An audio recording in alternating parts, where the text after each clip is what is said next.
The new year started and we were treated with some awesome wrestling. Despite if people thought the weight classes were a little weaker than usual, due to some teams not being able to make the trip or sending limited rosters, I still think the Southern Scuffle was an electric tournament with all 8 placers crawling their way onto the Scuffle podium. All 8 guys that placed show that they are going to be serious threats going into their conference portion of their schedules. Or later in their careers, considering we did see some great red shirts and backups make serious names for themselves. What I am really trying to say is though, the Southern Scuffle, like always, did not disappoint. Before we recap this massive Southern Scuffle tournament, what's going on everyone? My name is Tanner and this is TrueTan Wrestling. I'm just a wrestler talking about my favorite sport, Division I college wrestling. I primarily make dual and tournament recaps like this video, breaking news updates, and college retrospectives from time to time. If any of that sounds interesting to you, consider hitting that like button and that subscribe button for more content in the future. If you really like this content, consider supporting me on Patreon for exclusive podcasts, channel news updates that no one else sees, and TrueTan exclusive articles. Finally, leave your thoughts on the Southern Scuffle in the comment section below. I would love to hear what you have to say. Now, let's quit wasting time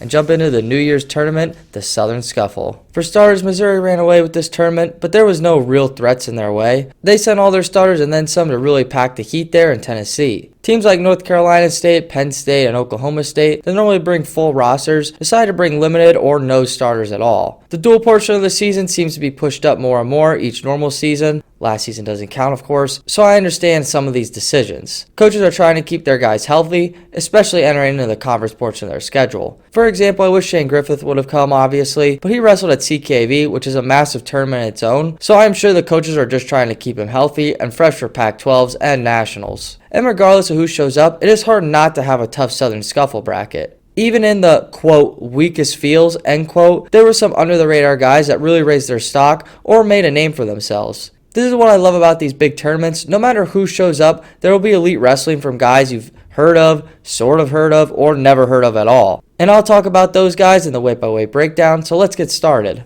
At 125, we saw an unfortunate medical forfeit to start the finals, with Killian Carnell of West Virginia foiling to Pat McKee of Minnesota. Carnell had a very late start to the first half of the year, but from what I have seen, he has been really amazing. He is so fast and explosive, and it's pretty impressive, honestly. To my understanding, his shoulder is still bothering him a little bit, so he decided not to risk it against McKee. McKee also looked pretty solid in his Southern Scuffle run. He beat Drake Ayala again, the Iowa redshirt, but that match was much closer than the first time at the UNI Open. Speaking of Drake Ayala, he had himself a tournament. He didn't get the semi-win over Pat McKee of Minnesota, but he closed the gap on him a little bit and looked much better this match. He's making huge development jumps from open to open, and that's not a lot of time in between these tournaments, so it's really impressive for Drake Ayala. Noah Cern only lost to Drake Ayala twice this tournament, and in his third place match, he had a 7-0 lead at one point and gave that match up to Ayala. This was a great win for Ayala that he got twice, but do not count out Noah Cern of Missouri because that dude is a stud. Gutierrez of Chattanooga would battle everyone tough, and the same could be said for App State wrestler Smith. They both look like they could be national qualifiers for the SoCon. And finally, Greg Diakomahalis of Cornell, now back up to Vito Arujau, had a nice tournament wrestling everyone tough and beating some moderately productive wrestlers to make his way in the top 8, which is a nice stepping stone for him and his development while he's behind Arujau. Ventrese of Virginia Tech beat his redshirt teammate and high recruit Cooper Flynn in the round of 12. This is the second time this season Flynn has lost to Ventrese, so the 125 future looks very promising for the Hokies.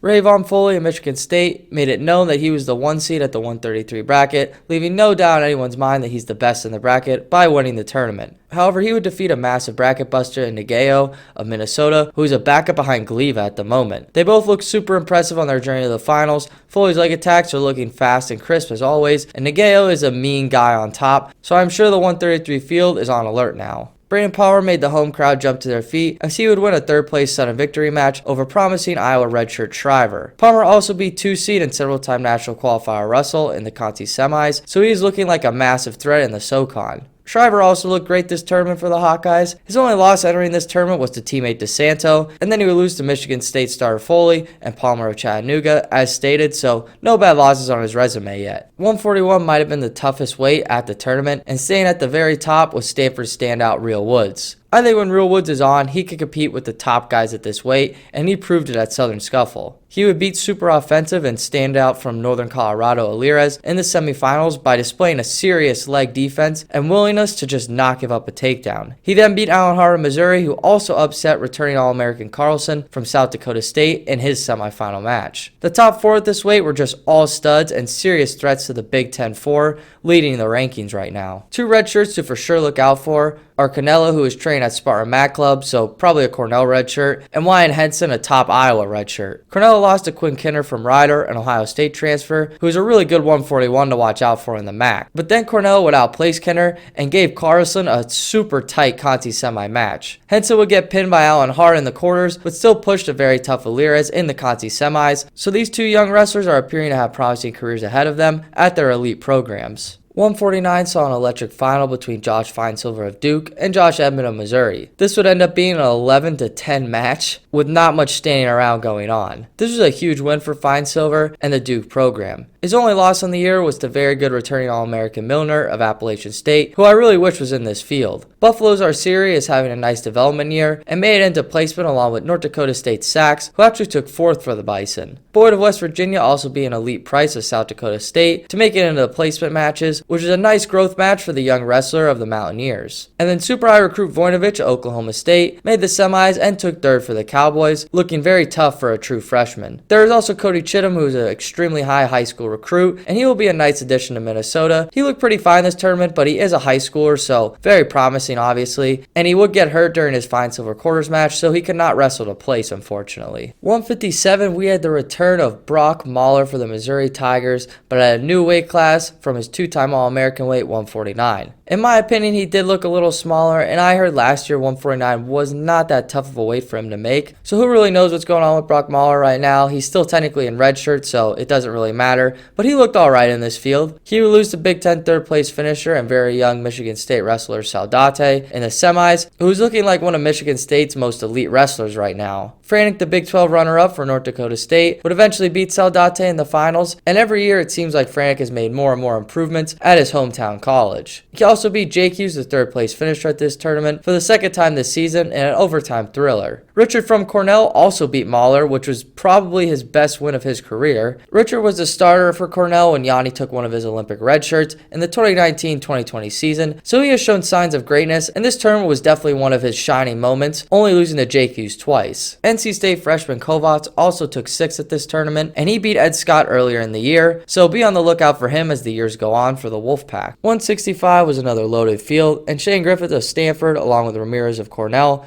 weren't even there. Despite the strong showing of wrestlers, O'Toole took this bracket by storm, further showing that he is going to be sprinting for the individual title in March. He pinned a solid Formato of Appalachian State in the semis and majored another impressive freshman Hall of West Virginia University. Hall also majored returning Big 12 champ Weber of North Dakota State, so the Big 12 is looking to be loaded this year at the 165-pound weight class, along with the rest of the country, honestly. 3rd place dark horse was Minnesota's Carlson, who would wrestle back and pin Formato in the 3rd place match, along with beating Weber in the Conti semis. Patrick Kennedy, a star Iowa redshirt, will medical forfeit for the 5th place match, so he took 6th, but do not discredit his amazing showing. He beat Fish of Michigan State, who is very solid. He beat Mosley of Gardner-Webb, who is a tough SoCon wrestler, and he had one of the best quarterfinals of the tournament, if not the best, against Peyton Hall, in an amazing match that I would rewatch any day. Finally, the 2 Penn State 165 redshirts didn't do so hot, being a few rounds away from placing, and Matt Lee was knocked out by Facundo in a tight match. However, Facundo almost beat Bullard of NC State and only lost due to his freshman year lumps on bottom. But hey, freshmen don't always do so well their redshirt year. I've seen some amazing redshirt freshmen ball out after a not so good true freshman year at Opens. It takes time for these wrestlers to develop, and it happens at different speeds. 174 saw 1 seed Matt Finesilver of Duke, not to be confused with 149 champ Josh Finesilver, take his first loss of the season to Mako of Missouri. The Mako pin in the semis was crazy and would pump anyone up based off his reaction.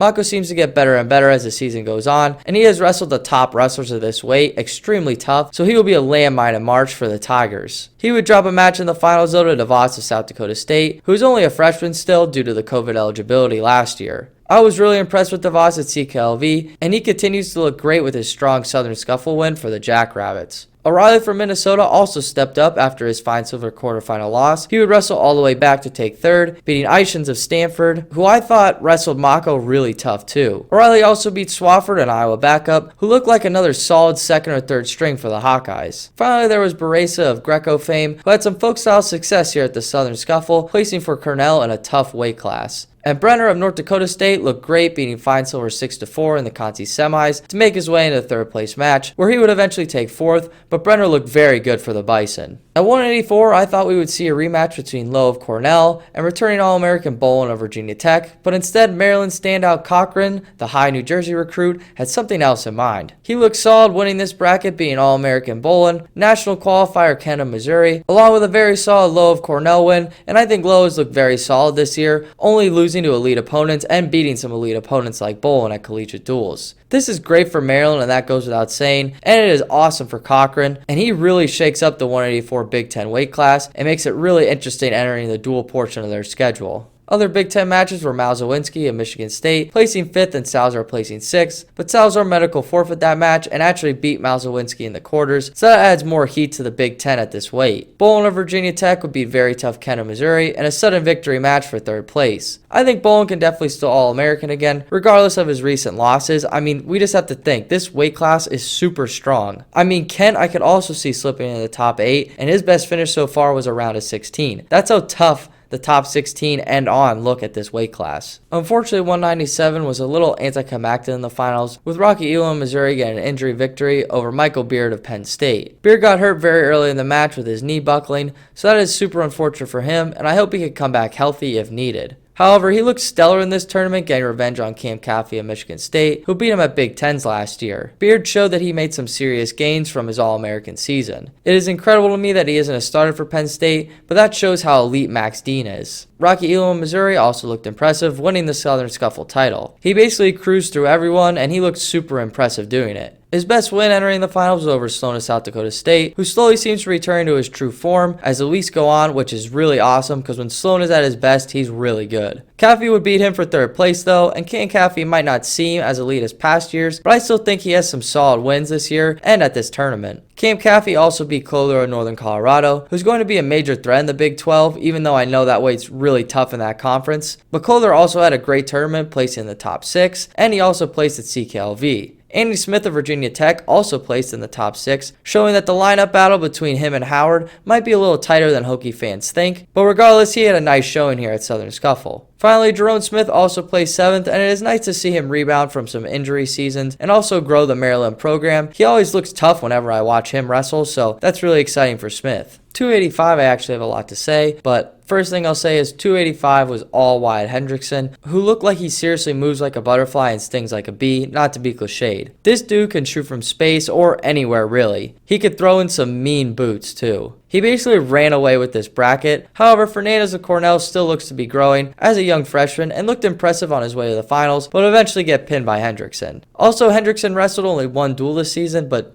didn't have an Air Force singlet on, so I don't know if he is in red shirt or if he could really be in red shirt considering he wrestled a duel. But if he is in red shirt, that would really explain the singlet and his super small sample size of matches this season. But I have no idea, just wanted to point that out. As of now, I don't believe he's in red shirt considering he wrestled that duel, but what do I know? I just kind of wanted to know why he was wearing his World Team singlet. So leave a comment in the comment section below if you know what's going on.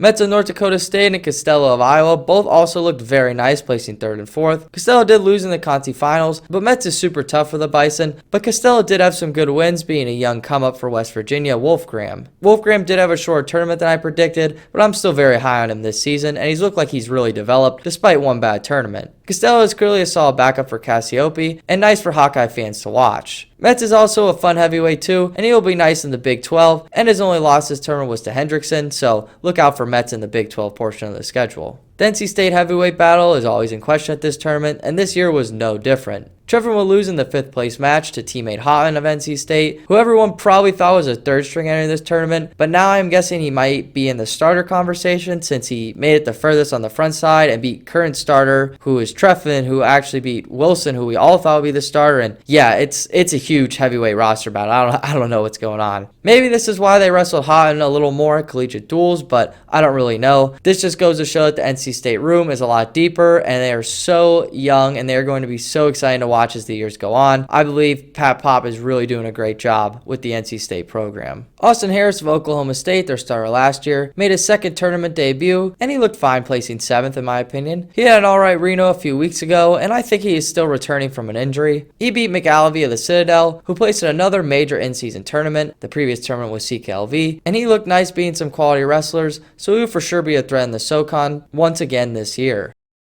Overall, I thought everyone who placed here is super elite, and this is a great way to end the tournament half of the wrestling season until conferences. And yes, I know there's a few tournaments sprinkled in there in the second half of the season, but this is normally considered the dual portion of the schedule, especially for the Big Ten, who is starting their conference play this week. Also, most of those duels will be on Big Ten Plus or the Big Ten Network, so go check them out if you have that streaming service or, well, that cable provider. I thought Missouri looked up to their standard, and North Dakota State had some serious sleepers come out of the windworks to place high at a tough tournament. Minnesota also had some massive heavy hitters and sleepers do well competing against top tier wrestlers. And then there was of course the Iowa redshirts and backups who looked very solid. Ayala, Shriver, Kennedy, Swafford, Costello, and Henson all pushed their bracket and were basically in every match they wrestled. I mean, Ayala got lap dropped and came back to win his third place match, so they are all for sure showing that they are Iowa style. If you want to know more about my thoughts on the Iowa redshirts and backups, go check out my exclusive article on Patreon where I detail their success at the Southern Scuffle. With all that said, guys, that was my thoughts on the Southern Scuffle. Please let me know your thoughts in the comment section below, or if you have any questions for me, I would love to answer them. If you liked this video, hit that like button, and if you want more content in the future, hit that subscribe button and that bell button for alerts on the next video. I hope you all have a great day, and I will see you in the next one. Take care, everybody.